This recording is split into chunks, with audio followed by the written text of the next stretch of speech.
From KVUE News in Austin, you're watching Texas This Week with Ashley Goodo.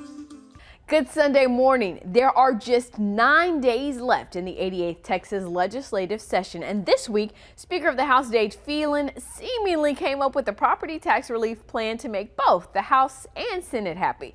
We'll have more on that in just a minute, but first, let's get to the 3 things you need to know in Texas politics. Texas added a new location to the list of Democrat-led cities where the state is busing migrants. Denver, Colorado. Governor Greg Abbott's office announced Thursday 40 migrants were dropped off near Civic Center Park, less than half a mile away from the Colorado State Capitol building. Governor Abbott started busing migrants from the border to other parts of the country in April 2022. Since then, more than 19,000 people have been taken to cities across the country, including New York, Washington, D.C., and Chicago. The latest drop-off comes just 2 days after Governor Abbott sent letters to every governor in the country asking them to help secure the southern border through the Emergency Management Assistance Compact that allows states to share resources to respond to disasters and emergencies. The senior U.S. Senator from Texas is weighing in on the 2024 presidential race. On a call with Texas reporters Thursday, U.S. Senator John Cornyn said he doesn't think former President Donald Trump can win.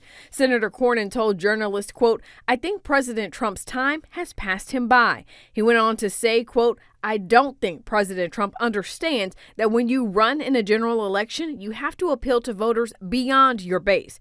The 4-term Republican did not endorse any of the other candidates. The Lone Star State is now home to 4 of the largest cities in the country, and 3 Central Texas suburbs are among the fastest growing large cities in America. The U.S. Census Bureau released new data this week, and Austin now joins Houston, Dallas, and San Antonio in the list of the top 10 most populated cities in the country. It was number 11. And when it comes to the fastest growing large cities in the U.S., Georgetown tops the list again this year. Kyle, Leander, and 3 other Texas cities also made the list of fastest growing. For just about 5 months now, we've watched Lieutenant Governor Dan Patrick and Speaker of the House Dade Phelan feud over property tax relief. From Lieutenant Governor Dan Patrick posting memes on Twitter to Speaker Phelan putting together an ad against Patrick to laying down the gauntlet in news conferences. I don't like to say the speaker is wrong in his plan, but the facts are the facts. We can negotiate on just about everything, but I do not negotiate on bad math. Well, this week, Speaker Phelan and the House of Representatives came up with a solution. Pass both plans. Hannah Norton, state politics reporter for Community Impact, joined me to talk about the new Senate Bill 3. Both chambers passed their own, plans to offer property tax relief. Tell us a little bit about the differences between those 2 ideas. Definitely. So both chambers have agreed that they want to decrease school property tax rates, and they've also agreed that they want to extend property tax relief to businesses, particularly small businesses, to help benefit them in similar ways that homeowners benefit from property tax relief. On one hand, the House wants to cut in half the appraisal cap, which would limit how much the taxable value of property could increase every year. And the Senate, on the other hand, wants to raise the homestead exemption, which is the amount of someone's residential property that is not eligible to be taxed. After all of the back and forth, between the lieutenant governor and the Speaker of the House, they've been kind of having a battle on Twitter. There have been harsh words said in news conferences. But this week, Dade Phelan said he would just pass essentially both the plans. And that's exactly what the House did Thursday and Friday, right? Yeah, so the House essentially combined both the House and Senate's plans in a new version of Senate Bill 3. So that bill includes a 5% appraisal cap. The appraisal cap right now is 10%. So every year someone's residential property, the taxable value can increase by 10% from the year prior.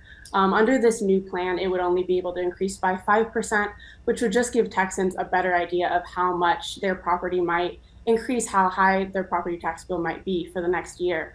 And that would also extend to all types of property, including businesses and land.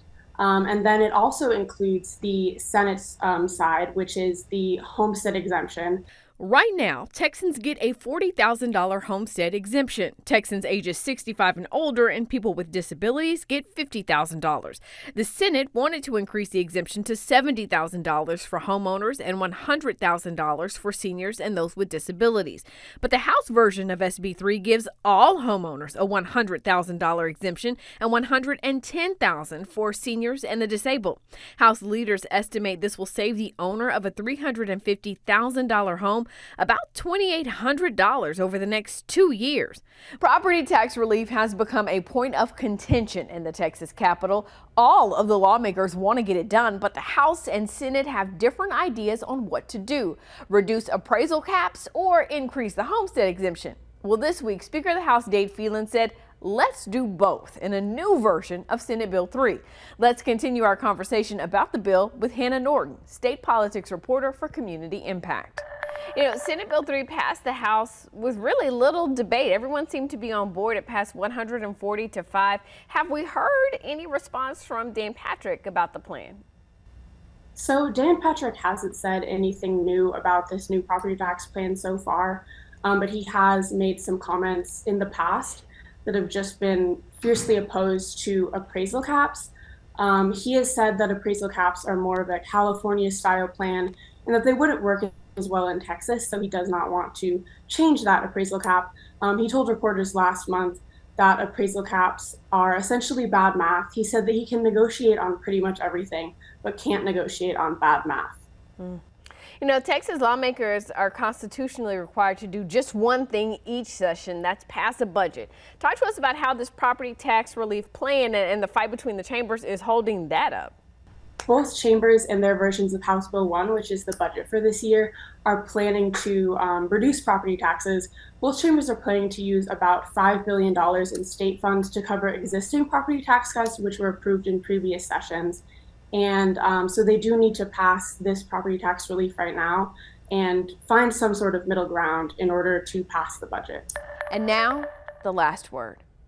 In 3 days, on May 24th, we will memorialize the 19 children and 2 teachers who were brutally gunned down inside Robb Elementary School last year.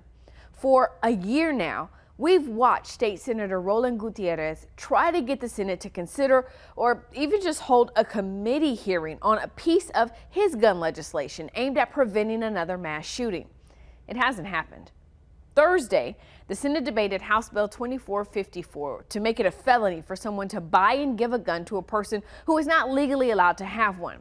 Democrats offered a red flag law amendment, a waiting period amendment, one to raise the age. All were killed with points of order.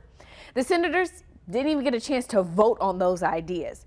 And Senator Gutierrez again spoke to his colleagues about Uvalde. But this time, it felt different. I want to warn you, the video you're about to see contains graphic descriptions. I need to apologize to all of you. I need to apologize to the Lieutenant Governor because I started out, I tried to be nice, and then I got angrier and angrier, and I've been angry for a long time. I've been angry for a long time. I've been angry because I saw everything that the Department of Public Safety gave me in a hard drive this big. And I had to see it because there was tremendous failure. As Steve McCraw suggested, it was abject failure. 2 terabytes of information. I needed to see the failure, but what I saw was a lot of failure. And what I saw was little children with no faces. What I saw was bodies just riddled.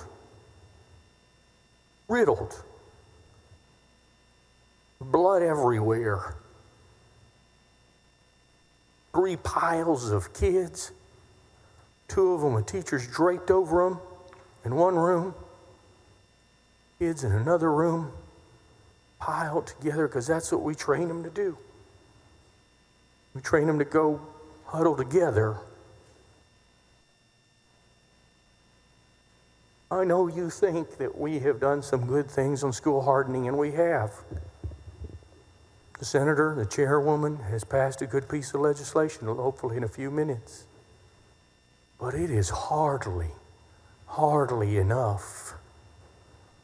We don't get to pat on ourselves on the back for mirroring federal legislation. You have to tell those fringe people in your party that they are wrong. That you didn't infringe on their gun access. Someday you're going to have to tell them that there is no way in hell mentally ill people should have these things. You're going to have to tell them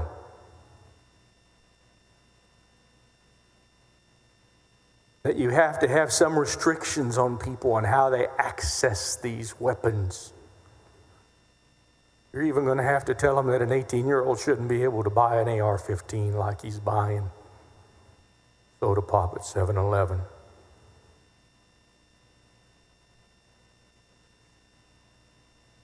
I sure am sorry to all of you the way that I've behaved this session. I am angry as hell. So many of us are angry, grieved, defenseless. But there is hope. It's you. Texas, we can protect our children. We just have to take action. From speaking up if you see something, to advocating, to voting. That's the last word. And this has been Texas This Week.